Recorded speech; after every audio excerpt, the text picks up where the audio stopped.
عسلامة ومرحبا بكم معنا في شبابك الجنة. اليوم إن شاء الله مش نشوف مع بعضنا عصيدة الكاكاوية، بما أنه المولد النبوي الشريف قريب. إن شاء الله كل مرة مش نهبطوا نوع من العصيدة. سبق وحضرت لكم مع مناول عصيدة البوفريوة وعصيدة الزقوق وعصيدة فريرو روشي. عملنا برشا أنواع متاع عصايد. اسني حبيت نعمل عصيدة الكاكاوية، لكن قبل ما نشوفوا الطريقة والمكونات ما تنساوش تعملوا اشتراك في القناة كان مشتركتوش وتفعلوا الجرس باش يوصلكم كل فيديو نعمله جديد. وطويلا نبدأ. أول خطوة نبدأ بسم الله. أخذت 125 جرام كاكاوية وحمصتها مليح مليح. تبدأ محمصة مليح أما مش محروقة. نحاولوا نرحيوها مليح حتى لين تقر الزيت متاعها. تنجموا ترحيوها حتى بالرحام تاع الفلفل الاكحل، ذيك ترحي زادة تخرج الزيت. ننظفوها مليح نغسلوها الرحاء ونرحيو فيها عادي معناتها تترحالنا الكاكاوية تترحى بالبه. وكان تحبوها في ساعة ما تطلع الزيت متاعها رحيوها وهي سخونة، كي تبدا الكاكاوية سخونة ونرحيوها في ساعة ما يطلع الزيت متاعها. بعد ما كملت ترحيتها حطيتها في صحفة وحطيت عليها 25 جرام فرينة معناها مغرفة، يعني باش نعمل كمية قليلة، باش نعمل 500 مليلتر حليب، باش نعمل نص فيترة نحطوا لها 25 جرام فرينة، معناها على الليتر نحطوا 50 جرام، ما نكثروش من الفرينة. صبيت شوية حليب على عجينة الكاكاوية والفرينة ونحاول نخلطهم هكاكا بالفواء باش يتحلوا. كما تشوفون هندور بالبيه هكا تو تتحل لنا العجينه نتاع الكاكاويه تتحل بسهوله تامه كي يبدا بالفوي. وبعد تو ناخذ الكاسرونه باش نطيب فيها ونحط الصفايه ونصفي الخليط. نصفي الخليط باش كان فما كاكاويه مش مرحيه بالباهي ولا كعابر نتاع فرينه ولا حاجه يقعدوا في الصفايه. يعني الحليب راني ما صبيتوش الكل، قاعده نصب فيه بشويه بشوي، هي نص لتر وكل مره نصب منها شويه.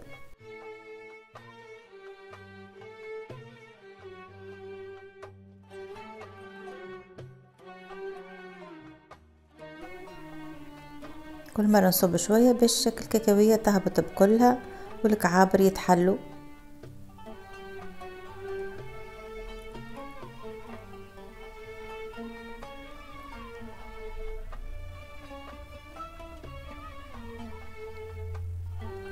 حاولت ان نحلك العجينه هكا متاع الكاكاويه قعدت شاده في بعضها هكا لين نظافت كلها تحلت وقعدوا كان القش لخشاء. نحرك هكاكا بالفواء باش تدخل في بعضها ونحط على الغاز نطيبها.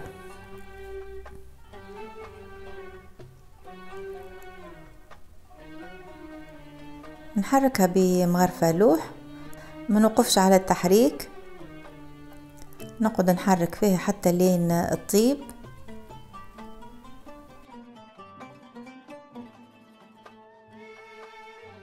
بعد ما شفت العصيدة خثارت نقعد كل مرة نزيدها شوية حليب. هي بما انها هي عصيدة نحب نطيبها كما العصيدة معناتها كما العصيدة العربي، نبدا نثردو كل مرة نزيدو بشوية ماء حتى بشك الفرينة تطيب مليح مليح. ما نحبش نخلط ودوبا ما تخثر نطفي، لا نطيبها كيما نطيب العصيده، يلزمها تقعد تغلي مليح وتطيب مليح. الفرينه يلزمها تطيب بالباهي وكل كاكاويه يلزمها تطيب بالباهي زاده باش ما تقلقنيش وما تعملش الجاير ولا تعمل الغاز ولا حاجه.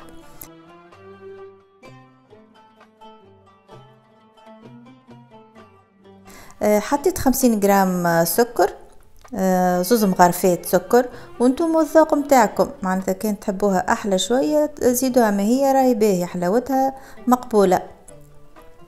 ونقعد نحرك كيكه حتى لين تمتزج ويذوبك السكر. في الاخر بالكل حطيت مغرفتين عطرشيه ولا مغرفه انتم واش تحبوا. اللي ما عندوش عطرشيه يحط ماء ورد ولا ماء زهر ولا حاجه باش نكوها. وزدت نكهتها باكو فانيلا، راهو يعطيها بنه على الاخر الفانيلا والعطرشيه. لان خذيت مغرفة ونحطها في صحن ونخليها تبرد في الفريجيدير، ونشوف الخثورية متاعها يندرى الخثورية باهية والا خاثرة برشا. انا كاني خاثرة برشا تنجموا تزيدوها شوية حليب. كان عجبتكم القوام هكاك وتحبوها شادة روحها تكتفيوا بال 500 مليلتر حليب. شوفوا كيفاش بعد ما خليتها بردت شوية انا ظهرت لي خاثرة شوية. احنا ما نحبوهاش خاثرة العصيدة، نحبوها جارية شوي. خذيت تقريبا 100 مليلتر حليب اخرى، وكل مرة قعدت نزيد فيها بشوي بشوي، معناها الكل في الكل حطيت 600 مليلتر.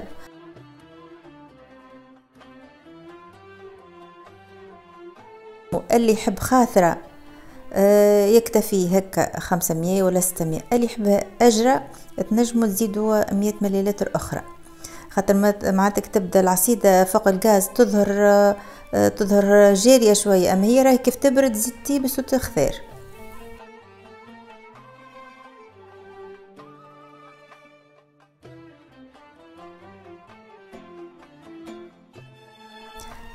توا بعد ما طابت وقعدت مدة تغلي، راهي تقعد 30 دقيقة واني نطيب فيها، راهو يلزمها تاخذ وقتها في الطياب العصيدة، ما نهبطوهاش في ساعة في ساعة.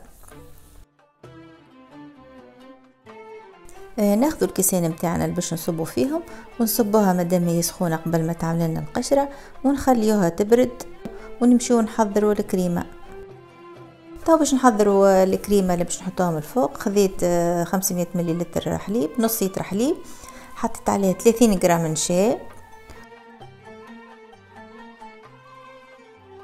وباش نحط 30 غرام سكر. كيف كيف زاد الحلاوه انتم واش تحبوا، اما حلاوتها معتدله معناتها مقبوله باهيه.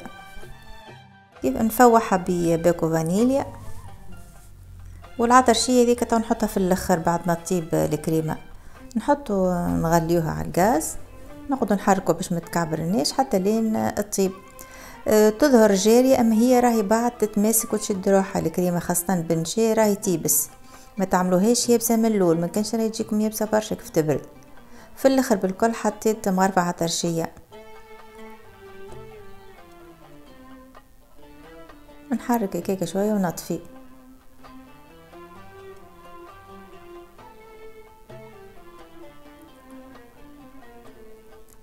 كانت تحبوا عصيدة بوفريوة، سبق وعملنا عصيدة بوفريوة، وسبق عملنا عصيدة فيريرو روشي.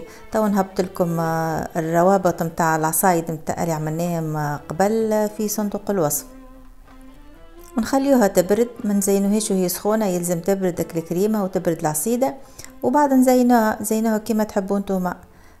شويه لوز ولا بوفريوه واللي عندكم، معناتها زينوها بالطريقه اللي تعجبكم. هذه افكار متاع زينه وانتم تزينوا كما تشتهوا. هذه عصيده اقتصاديه بما انها بالكاكاويه مش غاليه برشا، نجموا ندلوها شويه هكا في الزينه متاعها.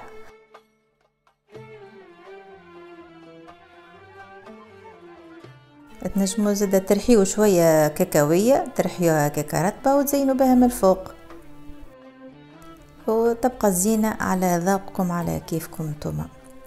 ان شاء الله تكون عجبتكم فكره عصيده الكاكاويه، اما راهي بالحق بنينه فاوحه. كيف فوحتها بالعطرشيه وفوحتها بالفانيليا عطاتها نكهه بنينه، فوحتها راهي باهيه اقتصاديه وفي المتناول الناس الكل. زينتها بالكاكاويه باش تظهر اللي هي عصيده كاكاويه. ان شاء الله تكون عجبتكم فكره عصيده الكاكاويه، ان شاء الله تعملوها تنجحوا فيها. كان عجبكم الفيديو ما تنساوش تعملوا لايك وتخليوا لي كومنتير وتقولوا لي شنو رايكم، وكانكم اول مره تتعداو على قناتي ما تنساوش تعملوا اشتراك في القناه كان مشتركتوش، وتفعلوا الجرس باش يوصلكم كل فيديو نعمله جديد. لأن حبيت نوريكم القوام متاع العصيده، هي راهي مازالت ما بردتش برشا، اما من غدوه كي حطيتها في الفريجيدير صبحت ايبس شويه من اللي تشوفوا فيها، زادت يبست شوي.